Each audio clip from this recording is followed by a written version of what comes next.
kalau Rifan sendiri sebenarnya apa sih yang diharapkan lah supaya orang-orang masyarakat atau mungkin yang muda gitu ya, yang kemudian awalnya bergerak, itu Rifan pengen seperti apa sih isu mental health ini?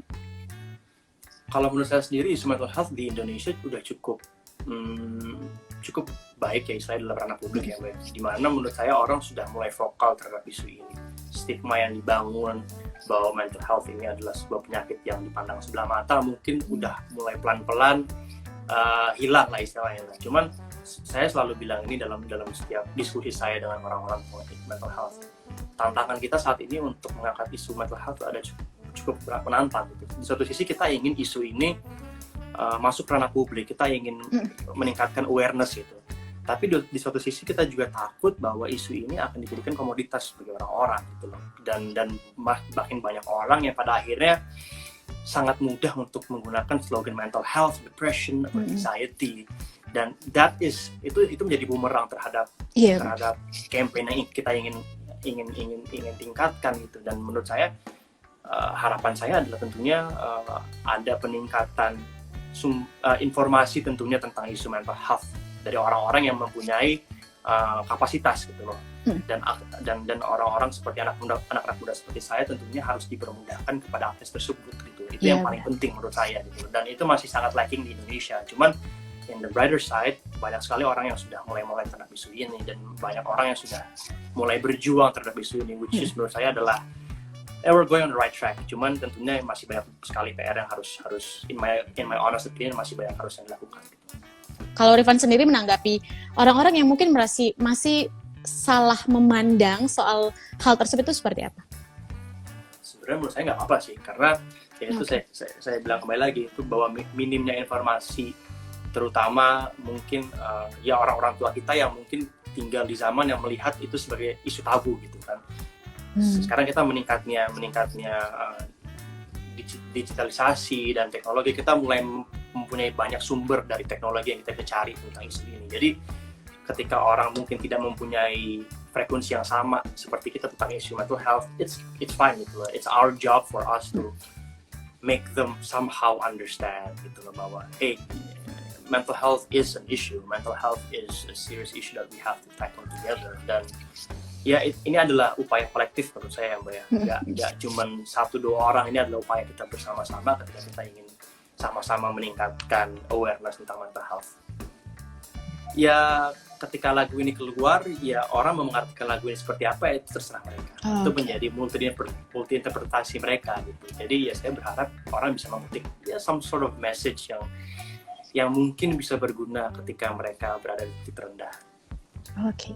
Berarti Rifan malah sebenarnya ingin pendengar itu ambil sesuai dengan pengalamannya mungkin ya? Yes, betul banget. Karena ya ketika lagu itu keluar ya mungkin orang A sama B mempunyai sudut pandang yang berbeda, dan that's completely fine. Itulah seni gitu. Orang bisa mengartikan apa aja dan itu sah-sah saja. Justru bagus gitu loh, bahwa oke, gue bisa relate dalam musik ini, cuman event terhadap ini, event kehilangan apa, mungkin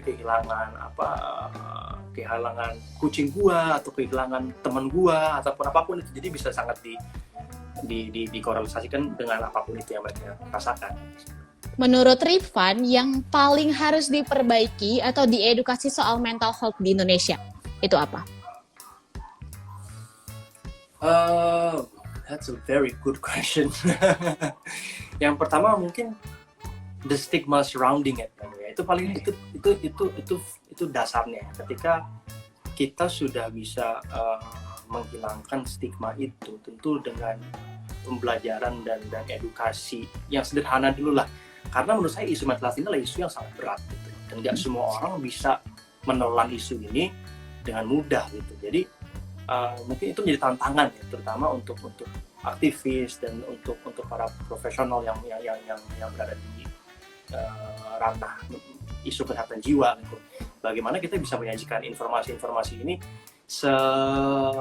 seproper mungkin ke ranah publik itu, agar yang pertama informasi yang dapat diterima dengan efektif, dan kedua efek yang kita harapkan itu didapatkan gitu ya. Kayak seperti saya bilang gitu, bahwa ini ada 2 kemungkinan ketika kita bisa membawa isu ini ke ranah publik. Yang pertama adalah orang bisa menangkap ini, Yang kedua adalah ya itu bisa menjadi bumerang. Jadi itu tantangan yang sampai sekarang saya mungkin belum bisa mencari solusinya gitu, dan saya masih terus belajar bagaimana sih kita bisa membawa isu ini. Tentunya juga kita juga harus mendapatkan dukungan yang luar biasa dari pemerintah gitu, bahwa we have to have at least suatu badan dan suatu organisasi yang benar-benar fokus terhadap kesehatan jiwa, yang mungkin sudah ada gitu, cuman yang benar-benar harus difokuskan, yang benar-benar menyediakan wadah untuk nggak cuma anak-anak muda, mungkin orang-orang yang sudah lanjut usia dan sebagainya yang mengalami isu ini, dan itu tantangan yang sangat menurut saya it's a long term, dan kembali lagi adalah upaya kolektif kita semua untuk bisa